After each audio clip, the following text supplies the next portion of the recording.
Back to study education. आज का जो हमारा सेशन है रीड बन्नापुर सीरीज में, उसके आगे वाले सेशन में हम चल रहे हैं। और यदि आपको इन टेस्ट की लाइव पीडीएफ चाहिए या फिर टेस्ट देना चाहते हैं तो study.com पर सर्च करके जाइए। और जैसे सबसे पहले हम शुरुआत करते हैं आज के सेशन की। राष्ट्रीय शिक्षा नीति 2020 के अनुसार स्कूल शिक्षा पाठ्यक्रम की निम्नलिखित शैक्षणिक चरणों में विभाजित किया गया है। सबसे पहले हम बात करें राष्ट्रीय शिक्षा नीति, तो राष्ट्रीय शिक्षा नीति आपके सिलेबस में दे रखी है और उसके साथ लिखा हुआ है राजस्थान के परिक्षेत्र में दे रखी है। लेकिन राष्ट्रीय शिक्षा नीति की सबसे पहले हम बात करें एनईपी 2020। अब तक हमारे भारत में कितनी शिक्षा नीति आ चुकी है? तो 3 शिक्षा नीति अब तक हमारे भारत में आ चुकी है। सबसे पहले शिक्षा नीति आई थी 1968 में, फिर आई 1986 में, और अब जो आई है शिक्षा नीति 2020 वो आई है 2020 में। और 1968 में कौन थे इस समय प्रधानमंत्री? तो हमारे इंदिरा गांधी की सरकार थी। और 1986 में राजीव गांधी की सरकार आती है। 1986 में आती है राजीव गांधी की सरकार। और 2020 में कौन है जिसकी सरकार है? नरेंद्र मोदी। प्रश्न आ जाता है कि भारत में अब तक कितनी शिक्षा नीति आ चुकी है? तो 3 शिक्षा नीति आ चुकी है, 1968, 1986, 2020। और 1986 से 2020 34 वर्ष के बाद ये शिक्षा नीति आई है।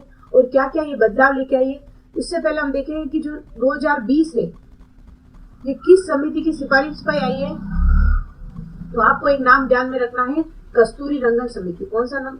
कस्तूरी रंगन समिति की सिफारिश पर 2020 की शिक्षा नीति आती है। और इनका पूरा क्या नाम है? कृष्णा स्वामी कस्तूरी रंगन। इनका पूरा नाम क्या हो जाएगा? कृष्णा स्वामी कस्तूरी रंगन। और इसमें जो इस समिति में जो कितने सदस्य थे तो आपको ध्यान में रखना है 11 + 1, यानी कुल सदस्यों की संख्या हो गई 12। और इसका जो गठन किया कब किया जाता है? 2017 में। और मंत्रिमंडल द्वारा मंजूरी मिलती है 29 जुलाई 2020 को। मंत्रिमंडल द्वारा मंजूरी मिलती है 2020 को। यानी कि भारत में 3 बार शिक्षा नीति आती है, 1968, 86, 2020। और समिति है 2020 की कस्तूरी रंगन। इसमें सदस्य कितने हैं? 12। और 2017 में इसका क्या किया जाता है? गठन। और 29 जुलाई 2020 से को मंत्रिमंडल द्वारा पारित कर दी जाती है। अब बात करें हम जो ये हमारी एनईपी 2020 है, इसका जो फॉर्मूला क्या है? तो फॉर्मूला लिखिए आप 5 + 3 + 4। 5 + 3 + 3 + 4 ये क्या है? हमारा नया जो फॉर्मूला लागू किया जाएगा 2020 का। इसमें जो क्रम है, सबसे पहले जो 5 मतलब हो जाएगा हमारा फाउंडेशन, यानी कि मूलभूत चरण। सबसे पहले क्या हो जाएगा? मूलभूत चरण। सबसे पहला 5 वर्ष का। फिर 3 वर्ष में क्या हो जाएगा? प्रारंभिक चरण। क्या बोलेंगे इसको? प्रारंभिक चरण। प्रारंभिक चरण। फिर तीसरे नंबर पे आ जाएगा मध्य चरण। और चौथे नंबर पे क्या है हमारा? माध्यमिक चरण या फिर सेकेंडरी चरण। माध्यमिक चरण। और प्रश्न में पूछा गया है शैक्षणिक चरणों में किस प्रकार विभाजित किया जाता है? तो सबसे पहले मूलभूत चरण। मूलभूत चरण कौन सा ऑप्शन में? डी ऑप्शन पर है। तो डी कहां पर है? केवल एक ऑप्शन में ही दिख रहा है। तो यहाँ पर जो आंसर हो जाएगा ये हो जाएगा डी। फिर बी प्रारंभिक चरण हो गया, फिर ए मध्य चरण, और अंतिम में क्या हो जाएगा? ई माध्यमिक चरण। यानी कि ये चरण आपको ध्यान में है तो आपके क्वेश्चन गलत होने की संभावना नहीं रहेगी। तो ऑप्शन बी यहाँ पर सही हो जाता है। 2020 से संबंधित हमने मुख्य बातें देख ली है। फिर भी अगर आपने 2020 को पूरा डिटेल से भी पढ़ा है तो 2020 के पूरी इंक्वायरी के लिए मैंने एक वीडियो डाल रखा है, एनईपी 2020। आप प्ले लिस्ट में जाकर उसको एक बार रिविजन कर लें। नेक्स्ट क्वेश्चन देखते हैं आज के सेशन का।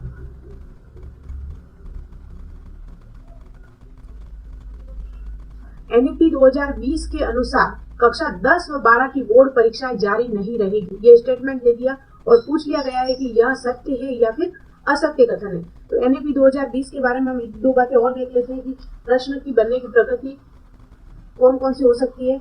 तो सबसे पहले हम बात करें जो एनईपी 2020 है, इसका उद्देश्य क्या है? मुख्य रूप से उद्देश्य भी डायरेक्टली पूछ लिया जाता है स्टेटमेंट में। तो आपको ध्यान में रखना है इसका उद्देश्य क्या है? सामाजिक आर्थिक रूप से जो भी वंचित बालक है, कौन से बालक है? वंचित बालक है, उनका क्या करना है? उच्च गुणवत्ता युक्त उच्च गुणवत्ता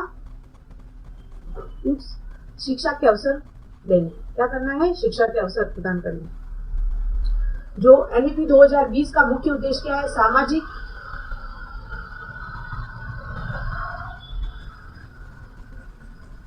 एनईपी 2020 का मुख्य उद्देश्य क्या है? जो सामाजिक आर्थिक रूप से जो वंचित बालक है उनको उच्च गुणवत्ता युक्त शिक्षा के अवसर उत्पन्न करवाने हैं या फिर अवसर पैदा करने हैं। अब बात करें हम, प्रश्न आ जाते हैं।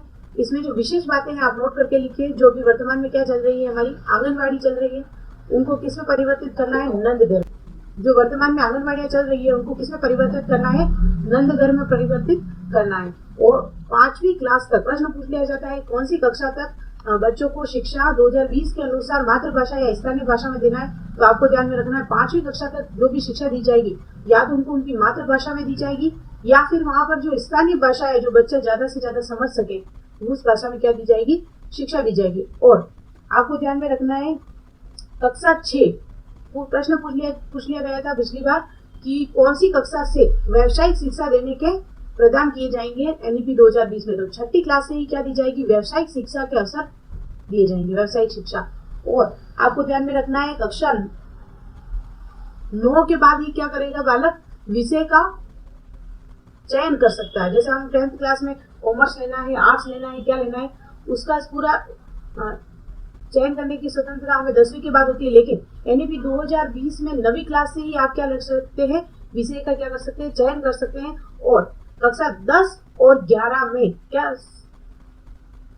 अपनाया जाएगा? सेमेस्टर सिस्टम अपनाया जाएगा। ये बात भी आपको ध्यान में रखनी है। और साथ में बोर्ड परीक्षा भी आयोजित की जाएगी। लेकिन यहाँ पे स्टेटमेंट क्या दिया? जारी नहीं रहेगी। तो ये स्टेटमेंट यहाँ पर पूरा गलत हो जाता है। एक बार फिर से देखते हैं एनईपी 2020 का मुख्य उद्देश्य क्या है? सामाजिक आर्थिक रूप से जो भी बालक वंचित है उन बालकों को उच्च गुणवत्ता युक्त शिक्षा के अवसर देना है। साथ ही जो आंगनबाड़ियां हैं उनको किसमें परिवर्तित किया जाएगा? नंदघर में। 5वीं कक्षा तक मातृभाषा व स्थानीय भाषा में क्या दी जाएगी? शिक्षा दी जाएगी। और 6ठी कक्षा से ही वह व्यावसायिक शिक्षा ग्रहण कर सकेगी और 9वीं क्लास में ही वह विषय का चयन कर सकते हैं। और 10वीं और 11वीं में क्या हो जाएगा? सेमेस्टर सिस्टम हो जाएगा। और यहाँ पे हमारा आंसर क्या हो जाएगा? Option B. नेक्स्ट क्वेश्चन, प्राथमिक विद्यालय के कार्य दिवस निर्धारित है आरटी एक्ट 2009 के तहत। यहाँ पर हम 2 बातें करेंगे। सबसे पहले कक्षा 1 से 5 और कक्षा 6 से 8। सबसे पहले बात करें कक्षा 1 से 5 में। तो 1 से 5 में जो दिवस है, कार्य दिवस और शैक्षणिक घंटे, क्या है? शैक्षणिक घंटे। कार्य दिवस तो हो जाएंगे हमारे 200 और शैक्षणिक घंटे हो जाएंगे 800। तो यहाँ पर कक्षा 1 यानी कि पीएस स्कूल जो भी प्राथमिक विद्यालय है उनमें कार्य दिवस कितने हो गए? 200 और शैक्षणिक घंटे हो गए 800। और यदि बात की जाए उच्च प्राथमिक स्तर यानी कक्षा 6 से 8 तक की, तो उसमें कार्य दिवस कितने बढ़ जाएंगे? 20 बढ़ जाएंगे। तो कितने हो जाएंगे? 220। और यदि घंटे पूछे जाए शैक्षणिक तो हो जाएंगे 1000। और 2015 में प्रश्न पूछा गया था एक सप्ताह में न्यूनतम कितने घंटे शैक्षणिक होने चाहिए? तो प्रश्न वहां पर क्या आंसर हो जाएगा? 45 आवर यानी 45 घंटे। तो यहाँ पर क्लियर हो जाता है हमारा क्वेश्चन। प्राथमिक विद्यालय में कार्य दिवस कितने हो जाएंगे? 200 और यदि यूपीएस में पूछा जाता है तो 220। घंटे पूछे जाते हैं तो 800 पीएस में और 1000 हो जाएंगे यूपीएस में। क्लियर है यहाँ पर आपका? नेक्स्ट देखते हैं हम, राष्ट्रीय सलाहकार का गठन किया जाता है आरटी एक्ट 2009 की किस धारा के तहत? यहाँ पर हम सभी धाराओं को देख लेते हैं। आरटी एक्ट 2009 में धारा 32 में क्या है? बालकों की शिकायतों का क्या है? निवारण। बालकों की शिकायत का कोई भी निवारण करना है वो आरटी एक्ट 32 में दे रखा है शिकायत। और 33 में क्या है हमारा? राष्ट्रीय सलाहकार परिषद का गठन। ये हो जाएगा ऑप्शन बी, यहाँ पर सही हो जाएगा। और 34 में क्या दे रखा है? राज्य सलाहकार का गठन। 33, 34 तो आपको ध्यान में रखना है। सबसे पहले राष्ट्र आएगा तो राष्ट्रीय सलाहकार, फिर राज्य सलाहकार आएगा 34 पर, राज्य सलाहकार का गठन। और 35 में क्या है? कोई भी निर्देश देने हैं, निर्देश देने की शक्ति के बात की है 35 में। यहाँ पर क्लियर हो जाता है। ऑप्शन बी हमारा यहाँ पर सही है। नेक्स्ट क्वेश्चन देखते हैं हम, शैक्षिक प्रबंधन के मूल तत्व है। इस बार रीट मेंस में आपके जो प्रबंधन को भी जोड़ दिया गया है, इसको भी आप एक बार टॉपिक को पूरा पढ़ लें। इसमें क्या क्या है? ऑप्शन ए निर्णय लेना, मानवीय संबंध, समस्या समाधान, शैक्षणिक प्रबंधन में ये तीनों ही तत्व सम्मिलित है। ऑप्शन डी यहाँ पर हमारा सही हो जाएगा। नेक्स्ट क्वेश्चन देखें, राज्य स्तर का प्रशासन किसके अधीन आता है, यानी कि राज्य स्तर पर जो प्रशासन है शिक्षा में वो किसके अधीन आता है, तो वह आता है सीधा शिक्षा निदेशालय में। ऑप्शन डी हमारा यहाँ पर बिल्कुल सही है। नेक्स्ट बात करें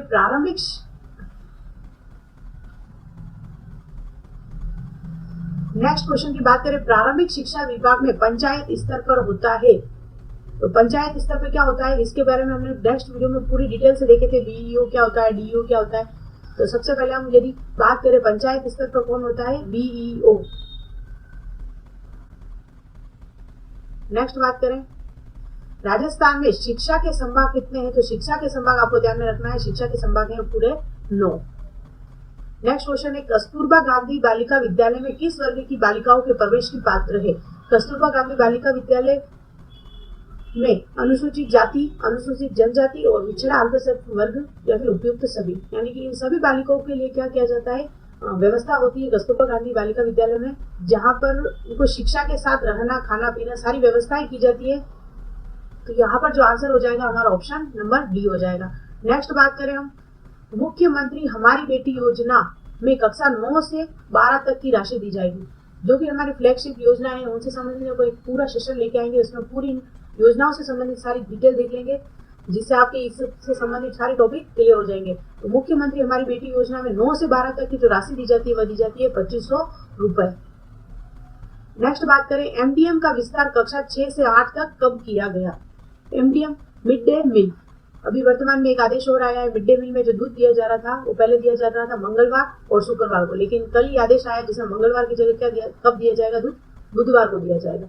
और एमडीएम में सबसे पहले जो प्रारंभ किया गया था कक्षा 1 से 5 तक किया गया था, लेकिन इसका जो इससे एमडीएम जो जब भी चालू किया तो हमारे विद्यालय में, सरकारी विद्यालय में क्या हुआ, जो नामांकन है वो इतना जल्दी वृद्धि हुआ कि इसके प्रति सरकार ने और निर्णय लेकर कक्षा 6 से 8 तक भी क्या किया गया, इसका विस्तार किया। और वह कब किया गया, तो 1 अप्रैल 2008 को। एमडीएम का विस्तार कब किया जाता है, 1 अप्रैल 2008 को। बात करें हम नेक्स्ट क्वेश्चन की, प्रवासी भारतीय दिवस कब मनाया जाता है। वर्तमान में मनाया गया है 8 जनवरी को। आप मेरे को इसकी थीम बताइए और ये कहाँ पर अभी इसकी जो इसका जो सम्मेलन किया गया था वो कहाँ पर किया गया था, वो भी आप कमेंट करके मुझे जरूर बताएं। नेक्स्ट बात करें हम, राजस्थान में चल रही इंदिरा रसोई योजना में 8 रुपए में पौष्टिक भोजन उपलब्ध करवाया जा रहा है, इसका आदर्श वाक्य क्या है। यदि आपने योजनाओं को ढंग से पढ़ा है तो एक बार आप इसे क्लिक जरूर कर लेंगे। ऑप्शन नंबर 1, सबकी भूख मिटाने में आगे आओ, कोई भूखा न सोए, अच्छा भोजन, स्वस्थ नागरिक, या कोई गरीब भूखा न सोए। तो इसमें जो आदर्श वाक्य है वो क्या है, कोई भूखा न सोए। नेक्स्ट बात करें हम, जामर कटोरा में किसकी खाने पाई जाती है, काइनाइट, रॉक फॉस्फेट, बक्साइट और टंगस्टन। तो इसका जो सही आंसर है रॉक फॉस्फेट। 2015 रीट में ये क्वेश्चन रिपीट हुआ था। नेक्स्ट बात करें हम, निम्न में से कौन सा खनिज हरी अग्नि कहलाता है। तो हरी अग्नि कहलाता है हमारा पन्ना कहलाता है। क्या कहलाता है, पन्ना। तो यहाँ पर ऑप्शन ए हमारा बिल्कुल सही है। नेक्स्ट बात करें, राजस्थान में खेल युवा मामले मंत्रालय में राज्य मंत्री अशोक चांदना ने जयपुर के शासन सचिवालय में राजीव गांधी शहरी ओलंपिक 2023 का रजिस्ट्रेशन पोर्टल का शुभारंभ कर दिया, जिसमें शहरी ओलंपिक के तहत कितने प्रकार के खेलों का आयोजन किया जाएगा। यह प्रश्न इसलिए महत्वपूर्ण हो जाता है, अभी जो वर्तमान में सेकंड ग्रेड के एग्जाम हुए जिसमें ग्रामीण ओलंपिक से सभी खेलों के कूट में ऐसे नाम दे दिए गए थे, निम्न में से छांटने थे। हर जितने भी पेपर हुए जीके के सभी पेपर में ये क्वेश्चन था। तो शहरी ओलंपिक वर्तमान में तो स्थगित कर दिए गए एग्जाम की वजह से, मई जून में प्रस्तावित है, लेकिन इसमें कौन कौन से खेल सम्मिलित है वो आपको ध्यान में रखना है। तो इसमें 7 प्रकार के खेल हैं, आपको कमेंट करके इन 7 के नाम लिखकर जरूर बताने हैं, नहीं तो नेक्स्ट वीडियो में हम इससे संबंधित सारी डिटेल देख लेंगे। यहाँ पर संविधान के निम्नलिखित प्रावधानों में से कौन से प्रावधान भारत की शिक्षा व्यवस्था पर प्रभाव डालते हैं। राज्य के नीति निर्देशक तत्व, ग्रामीण व शहरी निकाय। तो शिक्षा पर है, राज्य के नीति निर्देशक तत्व का प्रभाव पड़ता है, ग्रामीण शहरी स्तरीय निकाय का, और इन तीनों अनुसूचियों का प्रभाव पड़ता है। तो इसमें क्या आंसर हो जाएगा, ऑप्शन डी यहाँ पर बिल्कुल सही हो जाएगा। नेक्स्ट क्वेश्चन का क्वेश्चन यहीं पर हम देख लेते हैं, भारतीय समाज में बढ़ते हुए नकारात्मक मूल्यों के प्रति एक अध्यापक होने के नाते आपका क्या दृष्टिकोण होना चाहिए। वर्तमान में जो शिक्षा व्यवस्था है और समाज में दोनों में क्या है, एक नेगेटिविटी आई है और उनके मूल्य स्तर गिरते जा रहे हैं। तो आप अध्यापक होने के नाते क्या करेंगे, ऑप्शन देखते हैं। मन ही मन में भारत की अवनति पर दुखी होना चाहिए, आप स्वयं को अच्छा बनाएंगे, समाज का ठेका आपने नहीं ले रखा है, आप समाज सुधारक का संकल्प लेंगे, आप अपने छात्रों को सुधारेंगे ताकि भावी जनता सुधार सके। आपके हाथ में क्या है, छात्र है, उनको यदि सुधार लिया तो भावी जीवन वैसे ही सुधर जाएगा।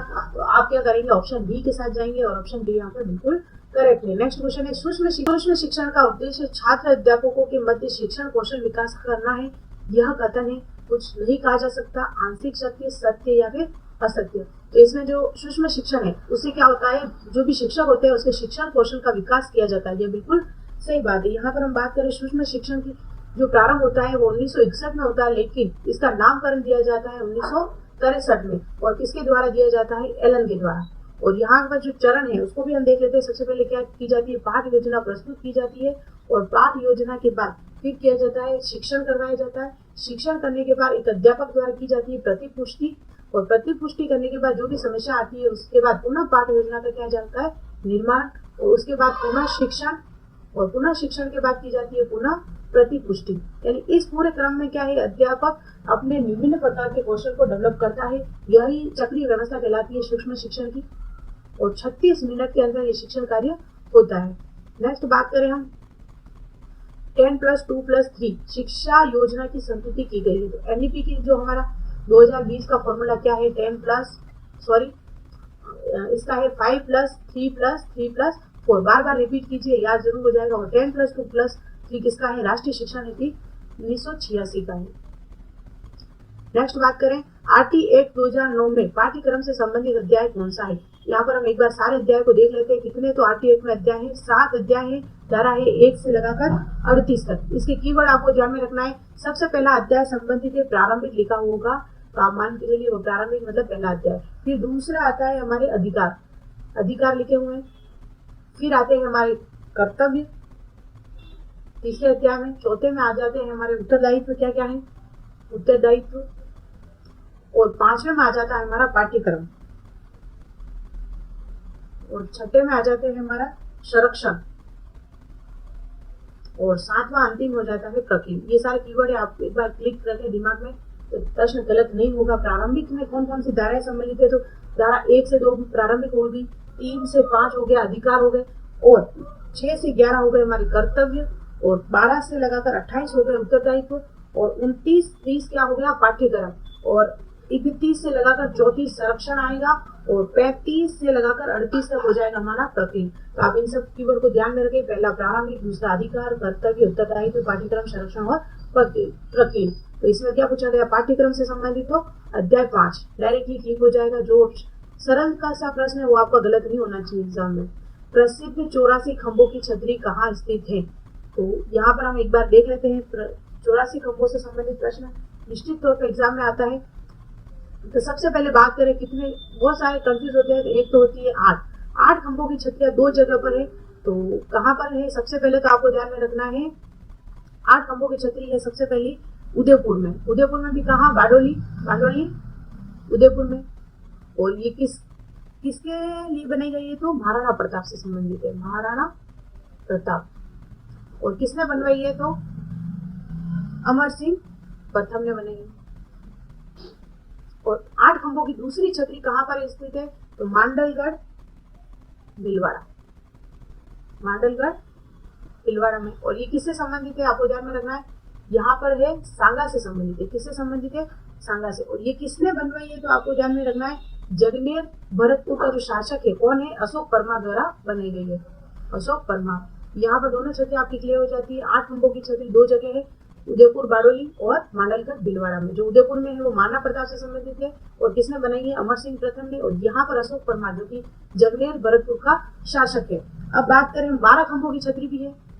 12 खंभों की कलर चेंज कर लेते हैं हम।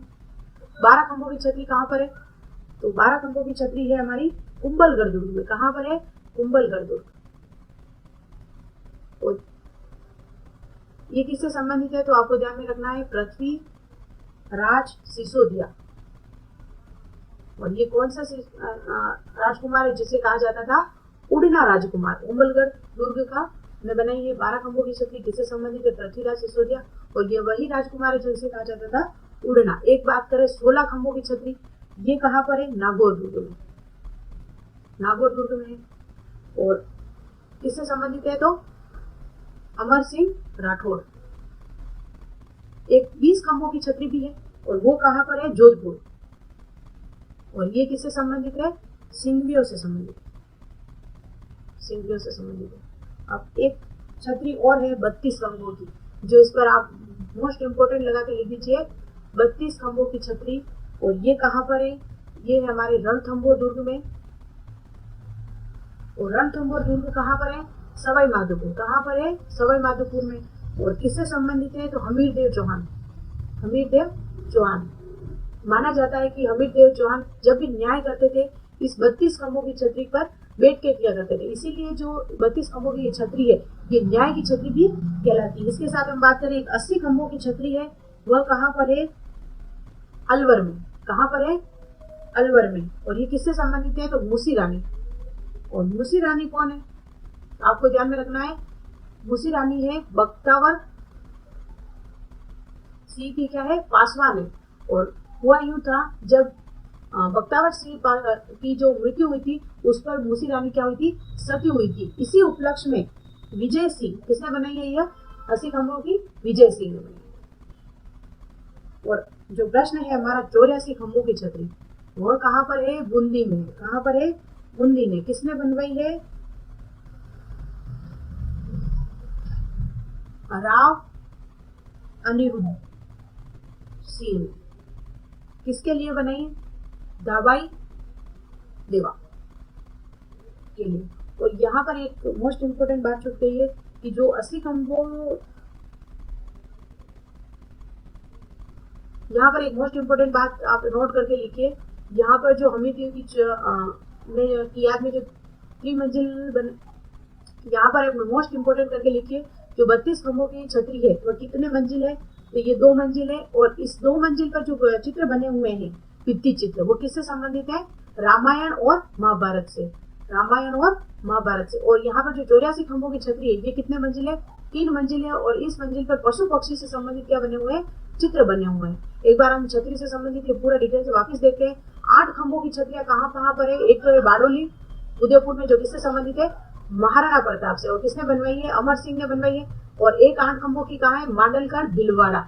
और ये किससे संबंधित है? सांगा से। और जगनेर भरतपुर के शासक अशोक वर्मा द्वारा बनी जाती है। एक है 12 खंभों की छतरी, जो कहाँ पर है? कुंभलगढ़ दुर्ग में।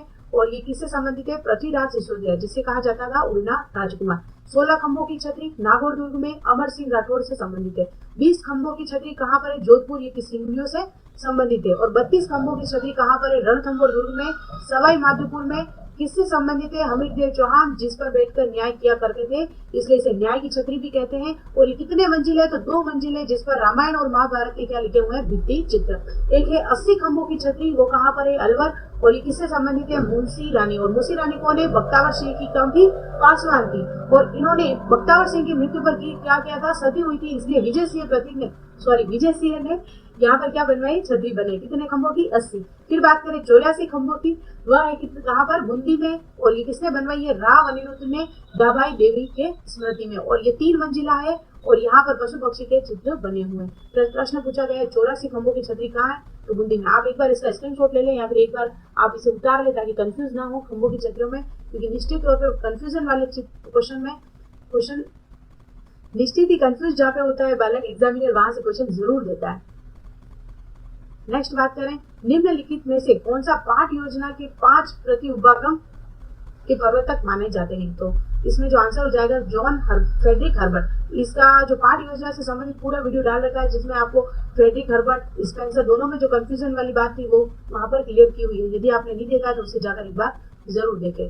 नेक्स्ट बात करें, निम्नलिखित अनुसंधान में सुमेलित नहीं है। राष्ट्रीय सरसों अनुसंधान संघ सेवा सही है। माणिकलाल वर्मा आदिम जाति शोध सर्वेक्षण संस्थान उदयपुर बिल्कुल सही है।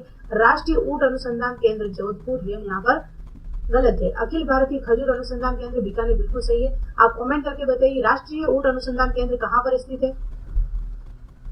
आज का सेशन हमारा इतना ही। एक बार विस्टडी.com वेबसाइट पर जाकर आप इस टेस्ट को सारे लाइव दीजिए। Thank you so much. Like and share subscribe करना न भूलें।